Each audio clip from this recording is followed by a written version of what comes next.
இன்னைக்கு vlogல நம்ம அல்சர் பத்தி பார்க்க போறோம் மேம். அல்சர் யாருக்கெல்லாம் வரும்? அல்சர் அப்படிங்கிறது யாருக்கு வேணுமாவது வரலாம். சிறு குழந்தைகளுக்கும் வரலாம், பெரியவர்களுக்கும் வரலாம். என்ன அப்படின்னா நமது பாரம்பரிய மருத்துவ முறைகளின்படி என்னன்னா இது அழல் புற்றுநோய்.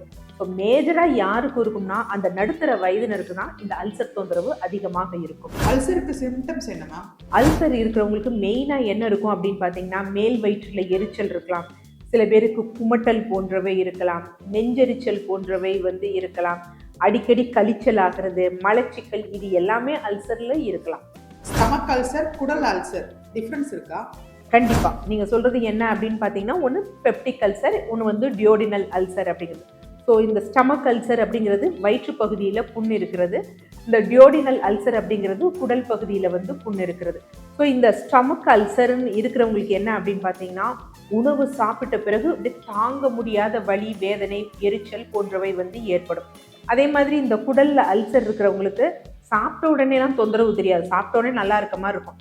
ஆனால் ஒரு 2 மணி நேரம் கழித்து 3 மணி நேரம் கழித்து என்னென்னா வலி, வேதனை, சில பேர் அதை கேஸ்ட்ரிக் ட்ரபிள்னு எடுத்துக்குவாங்க. ஸோ இந்த மாதிரியான வித்தியாசம் அவர்களுக்கு இருக்கும். ஆனால் டியோடினல் அல்சர் இருக்கவங்களுக்கு சாப்பிட்டோன்னே கொஞ்சம் ரிலீஃப் ஆகிற மாதிரி இருக்கும். அல்சர் இருக்கான்னு தெரிஞ்சுக்க என்ன டெஸ்ட் எடுக்கணும்?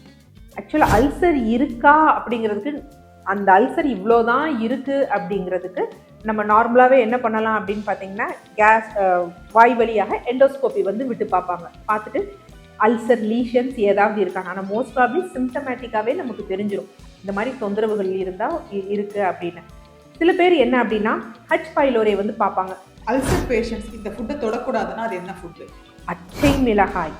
பச்சை மிளகாய், புளி ரெண்டுமே அல்சர் பேஷண்ட்ஸ் தொடவே கூடாது. பச்சை மிளகாயோட அந்த விதை இருக்குது பார்த்தீங்களா, அது போய் கீழே அந்த இதில் விழுந்துச்சு அப்படின்னா அது அவ்வளோ ஒரு அசிடிக்காக இருக்கும், பயங்கரமாக அல்சரேஷனை உண்டு பண்ணும். இன்னொன்று அதாவது மிளகாயோட விதைகளே கார்சினோஜெனிக், கேன்சரை உண்டு பண்ணக்கூடியது. அதே மாதிரி தான் புளி. ஸோ புளி நார்மலாக என்ன பண்ணும் அப்படின்னா பிஹெச்சை மாட்டும், அப்போ எரிச்சல் அதிகமாக இருக்கும். அதனால இந்த ரெண்டையும் அவங்க தொடவே கூடாது. அதிகமாக சாப்பிட்லாமா என்ன? அதிகமாக சாப்பிடலான்னா ப்ரோபயோட்டிக், அதாவது அதிகம் இல்லை, கண்டிப்பாக எடுக்க வேண்டியது மோர் கண்டிப்பாக எடுக்கணும். மோர், தயிர் கண்டிப்பாக எடுக்க வேணும். நார்ச்சத்துள்ள உணவுகள் கண்டிப்பாக எடுத்துக்கணும். மிளகு எடுக்கணும். மிளகு எடுத்தால் அல்சரேஷன்ஸ் நல்லா ஹீல் ஆகும். ஸோ நீராகார கஞ்சியும் ரொம்ப முக்கியமான ஒரு விஷயம். அது எடுக்கும் பொழுதும் நல்ல ஒரு ஹீலிங் ப்ராப்பர்ட்டி கொடுக்கும்.